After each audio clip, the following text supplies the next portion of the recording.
Liham pastoral tungkol sa ika-40 anibersaryo ng EDSA.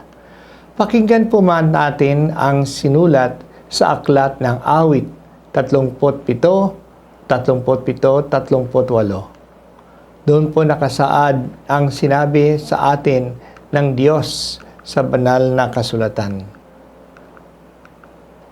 Ang taong matuwid ay inyong pagmamasdan.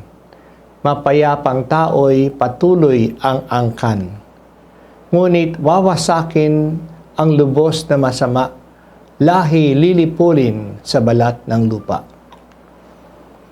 Mahal kong bayan ng Diyos sa Bikaryato ng Taytay.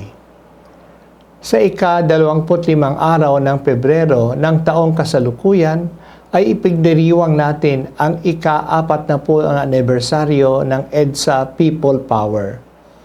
Naranasan natin noon ang kapangyarihan ng pagkakaisa, ng paninindigan at ng panalangin ng mga Pilipino. Napatalsik natin ng walang pagdanak ng dugo ang diktatura ni Marcos Sr. na 14 na taonang nakaugat sa ating bayan. Hawak niya ang militar at ang pulis.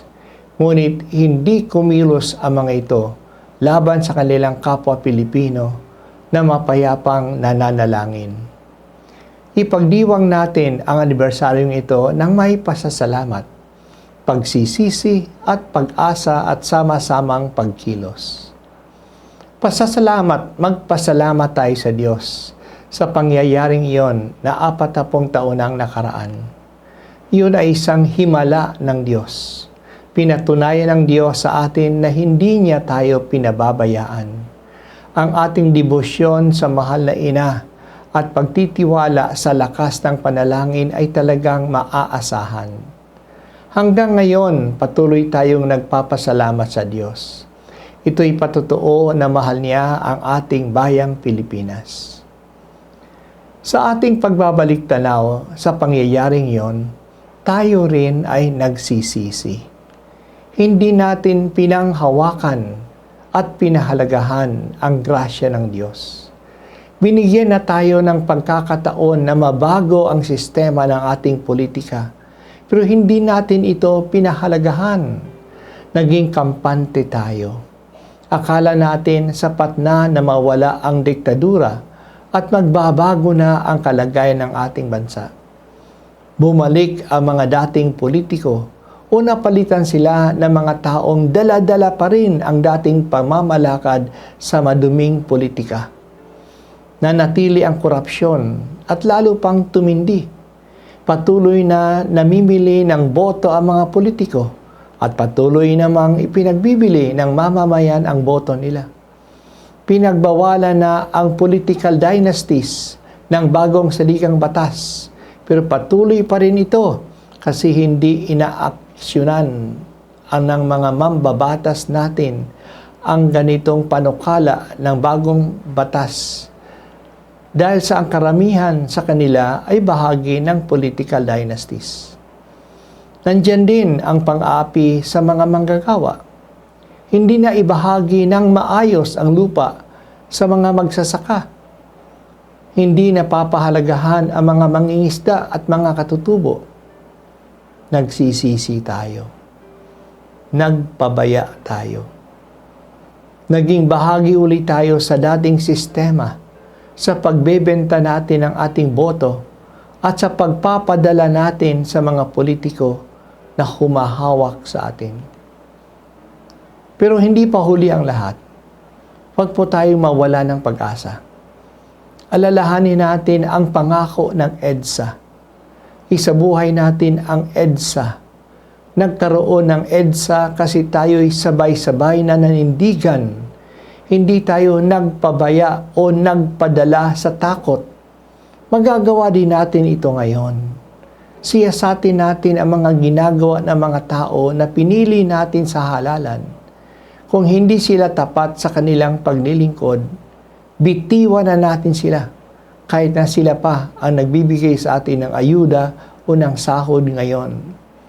Huwag tayong makiisa sa mga korap.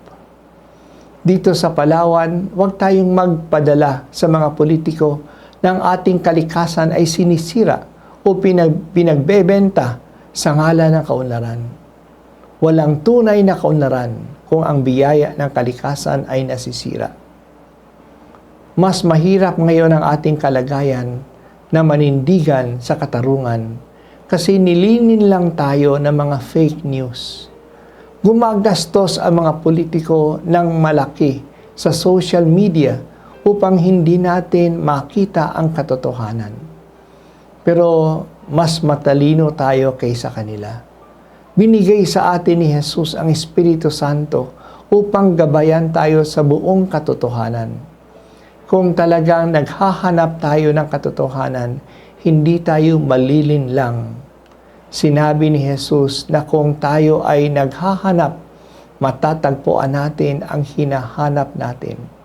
Sinabi pa niya, mapalad ang nagugutom at nauuhaw sa katwiran sapagkat sila'y bubusugin. Sana itong ika-40 anibersaryo ay maging isang bagong simula.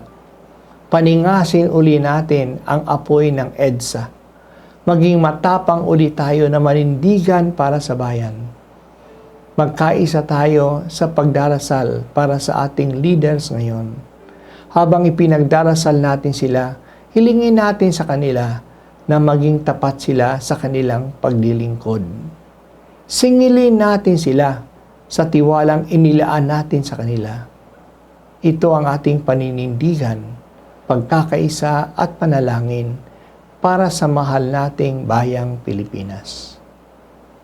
Ang kapwa ninyong mamamayan, Obispo Broderick Pabilio, Obispo ng Bikariato Apostoliko ng Taytay, ika-22 ng Pebrero, 2026.